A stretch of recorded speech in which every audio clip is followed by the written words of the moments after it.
Buisit naman to, eh. Alam niyo mga madam, magandang umaga pa rin kahit bad mood ng lula nyo. Hindi pala nakapag-record. Ang dami ko nang sinasabi kanina. Nag-imot-imot na ako tapos wala palang recording. Yeah, welcome back sa aking YouTube channel, Grace Yustong Vlog. So nakita niyo naman na matamlay at pagod ang lula. So ayan, hindi ko na alam kung paano ko sasabihin yung mga sinishare ko sa inyo kanina na hindi pala nag-record yung aking camera. Ito na talaga, sakit sa matanda. Ganito talaga. Nakita niyo naman siguro sobrang pagod na ako guys. At ayan, nakita niya sa likod niyo. Sa likod ko. Dami ko pang tupihin. Nandun pa nakasampay. Ang dami ko pang ligpitin. Akala siguro nila madali lang. Nasa bahay ka lang. Madali lang yan. Walang trabaho. Yun. Bla bla bla bla. Ay nako, mabuang ko ba yun? Kung alam nyo lang, ito yung pinakapagod na trabaho. Ito yung nakaka-stress na walang katapusan. Wala kang ibang kasama, wala kang ibang katulong sa paggawa, kundi ikaw lang. So, napapagod na ako dahil nabibinat na naman ako guys, dahil nagpa-part-time po ako ng massage at ang dami kong sakit dito, mga buto-buto ko, yung mga joint ko, masakit po talaga. At saka, kailangan ko mag-video dahil wala na po akong upload sa aking YouTube. So, update lang po ito sa ating buhay dito sa Kota Kinabalu. Buhay OFW, buhay nanay dito sa Kota Kinabalu. Na yan, patuloy lumalaban sa buhay-buhay. Wala na po tayong ibang hindi naman po ako nagrereklamo mga madam. Ano ba? Hindi ko na alam kung ano yung gagawin ko ulit. Hindi ko na alam kung anong unahin ko kasi nagkalat na po talaga ang bahay. So ngayon, nakita nyo to. Itong drawer na to ay nilagyan ko ng mga gamit ni Mister na collection niya. Sobrang hilig po niyang mag-collect ng kung ano-anong mga gamit sa kusina. Yan po talaga ang reklamo ko sa asawa ko guys. Yung sobrang niyang, iwan ko ba sakit na yata niya yun. Yung mahilig siya magbili-bili ng mga bagay na kung anong nakikita niya sa online, yun binibili niya kahit hindi naman kailangan. Hindi lang talaga bibili ng isa, dalawa, tatlo, apat, lima. Ganon siya. Doble-doble magbili. Buti na lang, nag-iisa lang ako. Wisit talaga. Makaka-high blood. Kaya ako na naman ang nagtitiis at ako ang nai-stress. Kaligpit ng mga gamit. Ang dami niyang gamit doon. Nakasumbat lang. Yung iba na nga, pinamigay ko na, pinangregalo ko na. Ayan, ngayon magliligpit na naman ako ng mga damit. Pero hindi ko na lang ipapakita sa inyo guys. Nagyawya lang talaga ako dito guys. Kasi pagod talaga ako at para may update tayo sa ating video, no? Sa ating buhay dito sa Sabah. So itong kwarto na to ay kwarto po ito ni Gavin. Hindi lang ginagamit kasi po si Gavin ay sa amin po siya natutulog. Para makasave po kami sa aircon. At hindi din ito pinalagyan ng aircon pa. May aircon na po ito pero nandun sa labas hindi pa pinalagay doon kasi ayan na nga, kailangan muna naming magtipid habang si Gavin ay sobrang dikit pa sa akin at siguro kung mag 10 years old na siya, saka ko na siya iti-training na mag-separate siya ng room. Kasi malaki na. So, ngayon kasi gusto pa niyang magtabi sa akin. So, doon lang naman siya sa tabi ng bed namin. May single bed siya. So, itong bed, naging guest room lang ito. So, nilagyan ko na lang siya dyan ng double deck. 1, 2, 3, 4. Mayroon po kami ditong 4 na bed na mattress. Kasi ito po, yung sa baba na itim na yan, pwede po yan siya hilain palabas dito para pwede siyang gamitin kung may bisita. Pero kung wala naman, dyan lang yan. So, nagiging tambakan ko na lang siya minsan ng mga extra gamit. Kagaya na lang ng mga bedsheets, yung mga ano-ano pa dyan. Tapos dito na rin ako nagtutupi ng mga damit namin na nilabahan. Ayan oh. Yung isang basket sa pink, tapos ko na yan na fold. Tapos itong nasa blue, kahapon yan. So, kailangan ko na naman yung tupihin para maiwasan yung pagkulubot ng mga damit. Para malinis. Tapos maglilinis na naman ako. Hindi ko lang alam guys, basta anuhin ko lang yung sarili ko talaga kung alin ko, kung saan hanggang saan ko kaya yung energy ko ba. So, naghahanap po ako ng short. Doon lang muna ako sa kwarto maghanap. Naghanap po ako ng short. So, dito ko lang ilagay yung mga damitan ni Gavin, saka yung study table niya. Basta sa kanyang mga gamit yan, nandiyan lahat. Tapos, dami ko na namang labahan. Hindi talaga maubos-ubos itong aking labahan dito mga madam. So, punta muna ako sa kwarto namin kasi makuha ako ng short pan ko. May short pan ako doon na. Wala akong short pan ngayon. Wag nang tingnan. So, nandito lang si Gavin guys sa kwarto namin. Nagkalat pa. Kailangan ko munang magpalit mga madam. So, tapos na po akong nagbihis mga madam ng pambahay para magpatuloy po ako sa aking mga ginagawa. Si Gavin ay nandyan lang po sa kanyang bed at nagkakalat. So, kung napansin ninyo guys, ito po yung aking lagayan ng mga damit, ganyan. So, pinaglalagayan ko lang siya ng ganyan guys para madali siyang hanapin kasi po marami kaming damit. So, meron naman kaming kabinet. So, kapag bili kasi kami ng bili ng kabinet guys, hindi na magkasya sa kwarto namin. So, yun lang, dinamit muna namin ganun kasi mas madali at maraming malagay na mga damit. So, yeah. Patuloy ko na lang yung aking work. Bahala na dyan muna si Gavin. Dyan lang muna siya sa kwarto. Pakita ko lang muna sa inyo yung mga nangyari dito sa bahay. Ito po yung dahilan ng aking mga stress. Ang aking stress ngayong araw. Naglilipat po ako ng gamit dito. Kaya dahil po dito. Dahil po dyan mga madam, nabitak-bitak po yung aming tiles dito sa bandang kusina. Ayan, umangat po siya kusa at nagbitak-bitak. O, diba? Sino hindi na i-stress dyan? May stress ka talaga kasi kailangan mo na naman kailangan ko na naman maglipat ng mga gamit. Kasi kailangan na naman i-renovate na naman yan lahat. Yung ref namin, ilabas na naman. Ay, kapagod. Pero bago yung gagawin, kailangan pa siyang tanggalin yung mga gamit. Kaya pakita ko talaga sa inyo yan. Oh. Ang dami namin gamit dito, nagkalat po. Dami namin gamit yan sa backyard na yan, nagkalat. So yung mga damit na sinasabi ko na nilabahan ko, dyan ko na lang sinampay dahil mainit naman. Nagtuyo kasi lang.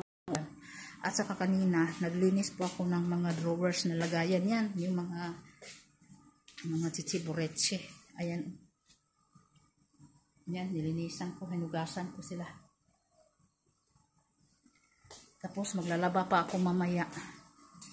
Kapagod. Pero wala akong choice. Kailangan ako lang din gagawa lahat. Yung anak kong babae tulog. Tapos si Gavin nandun sa kwarto. Hindi naman nila alam kung anong gagawin. Marami akong nagawa kapag ako lang. Pero pag kasama ko sila, Diyos ko Lord, wag na. Nakapagod lang ako sa stress guys. Ganon. Kaya, ayan yung mga gamit na yan. Kailangan ko pa yan ibaba. Kasi kailangan nga itong i-clear yung sahig dito guys. Kasi kailangan palitan ng tiles. Lahat na lang. Nahalos na lang lahat. Pati yung laman ng rice namin. Ang dami pa naman ng laman. Hindi ko alam. Basta ang dami namin gamit dito. Kaya kakapagod talaga. Hindi ko talaga maiwasan na magyaw-yaw talaga ako guys. Kasi nakakapagod. Pero wala akong choice. Kundi gagawin. Pagkatapos ko magyaw-yaw, ayan, ako lang din ang kikilos. Magtutupi na naman ako ng damit. Ganun lang. Wala na talaga akong ibang magawa. So, tuloy ang buhay. Kahit minsan, akala nyo, makita nyo sa Facebook, ay ang ganda ng buhay. Kain-kain lang sa labas. Ang ganda ng buhay dahil laging namamasyal. Hindi naman namamasyal guys. Nakikita nyo lang yung the time na lumalabas ako, nagsiselfie, nagvi-video. So, yung mga time na yun, hindi ko talaga pinalagpas yung moment na magkaroon ng memories. Kahit picture lang man or video. Minsan naman nakalimutan ko. Pero pinapost ko, ganun. Depende lang talaga sa mood ko. Kagaya ngayon, nagvi-video ako kasi napansin ko kasi yung YouTube ko na wala na tayong update. Kaya, update muna tayo. So, pagpasensyahan nyo na yung makalat pa talaga. So, pahinga lang ako mga few minutes tapos tuloy na naman. Kasi kapag ako ang makapaggalaw na talaga, wala na akong paki hanggang matapos. Wala akong paki sa oras. Habang kakatapos lang kumain, umaga pa lang naman kayo. Tapos lang kumain ni Gavin at ako din. Kaya, dandahan kong gagawin kasi ang dami ko na namang labahan doon sa bathroom. Tapos mayroon na naman akong iligpit doon sa lagayan ng mga damit namin. Tapos segregate na naman ako ng mga gamit sa kusina. Basta walang katapusan. Hindi ko alam kung kailan talaga ako makabalik sa work. Kasi gusto ko sana mag-caregiving na lang ako eh. Kaso lang wala pang pasyente guys. At hindi din ako mapakali dahil sa daming kailangan kong gawin dito sa bahay na hindi ko maiwan-iwanan talaga. Kaya nakakatamad din maglabas-labas. Minsan pag walang importante nakakatamad. Gustuhin kong kumakas pero hindi ko rin alam kung saan ako magpunta. Hindi naman ako nag-i-enjoy. Punta ako ng shopping mall, magsha-shopping. Ano namang isa-shopping ko? Ang ibig kong sabihin, ano naman ang bibilhin ko? Damit. Ang dami naman naming damit. Ang gamit naman sa bahay, ang dami na nga. Sobra-sobra na nga eh. So, kung ano lang talaga ang kailangan, yun lang talaga ang ginabili ko guys. Hindi po kasi ako masyadong materialistic. Kasi yung asawa ko materialistic na siya sa mga bagay na hilig niya. Hindi naman lahat ng bagay. Pero ako naman, baliw lang po talaga ako pag may pera ko. Baliw lang po ako mag-invest kagaya na mag-invest ng gold. Or ano pa dyan na kaya kong i-invest, mag-invest. Gusto ko ganun. Pag sa damit naman, so nanunubra na po yung mga damit ko guys. Damit namin. Pag kailangan, bubili. Pag siguro once a year lang ako nagbibili. Depende lang din. Depende lang. Bihirang-bihira na lang din ako pumupunta ng mga shopping mall. Yung mga anak ko, hindi ko na rin binibilhan. Last year, binibilhan ko ng maraming damit si Gavin dahil po lumalaki po siya at mga damit niya naliitan na niya. At yung mga naliitan niya mga damit, binigay ko naman doon sa pinsan niya. So, yeah. Tuloy ang buhay. Hindi talaga matapos-tapos itong trabaho ko guys. Ang hirap po mag-arrange ng mga gamit kagaya nito. Ito temporary ko lang ito nilagay dito kasi kailangan. Dahil po, tingnan nyo naman ang laman yan. Ang laman yan ay mga gamit sa kusina, yung mga chichiburitsi. Kasi wala. Ang bahay nga na ito guys, na nilipatan namin, walang mga kabinet.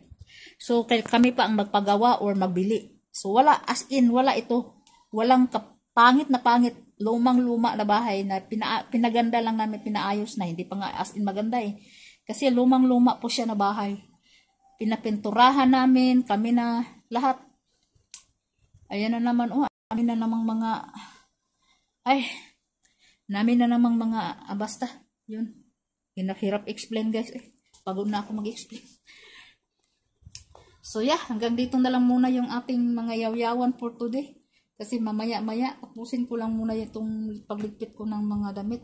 May ano naman ako, may iwawashing na naman ako. Mayroon na naman akong ililigpit, tapos ifo-fold. Tapos, isang beses ko na lang siya ilagay doon sa para pag nasa kwarto na ako, bago ako magpahinga, ayan, ililigpit ko yung mga natupi kong damit doon sa lagayan.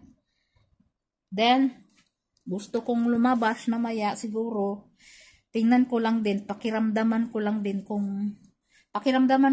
yung katawan ko kung kaya kasi hindi ko pinipilit kapag manakit yung mga muscles ko at joint ko. Dahil pagod na pagod talaga ako, nakakatanda lalo yung stress dito sa bahay guys. Kapag sa bahay lang talaga nakakatanda, kaya minsan lumalabas din talaga ako ng bahay. Nagbi-meet sa mga friends kasi Monday to Friday lagi kaming magkasama ng aking mister, lalo na pag morning kasi yun ang routine namin, mag-asawa, hatid ng anak sa school. Tapos, yeah, ganun lang talaga yung buhay. Ito lang muna yung update natin ngayong araw. Kasi ngayong araw po ay August 9.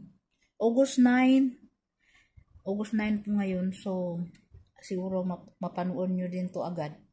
Kasi hindi na po ako sumasali muna ng mga marathon guys. Kasi pareho lang din eh. Walang nangyaring million or thousands man lang na views.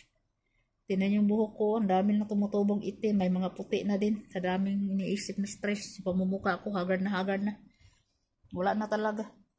Pero okay lang, ganun talaga ang buhay, hindi naman palaging masaya ang buhay eh. Minsan talaga malungkot, nakakapagod, nakaka-stress, pero normal lang yan, kahit ngayong mga milyonaryo o mayayaman, ganun din. Wala naman perfecto sa buhay guys, ang importante malakas ka. At nakasurvive ka sa pang-araw-araw at importante wala kang inapakan na kapwa-tao. Ganun lang naman yun. So yeah, thank you so much for watching guys. Sana huwag niyo kalimutan mag-subscribe dyan. Ganito na talaga. So kayo dyan, pag-comment naman kayo dyan sa baba. Kung kumusta po yung buhay-buhay ninyo. Kasi ako, ganito talagang buhay ko dito ngayon, lalo na ngayong araw. Ganito talagang buhay ko. Napaka-stressful. Walang ibang ginawa kundi nagliligpit, naglilinis, nag-arrange. Oh, yun na nga. Basta babalik-balik, nakakaloka yung walang ibang ginagawa. Ganito na lang palagi. Ayaw ko din lagi nang lalabas, nakaka-boring at ano ba yan?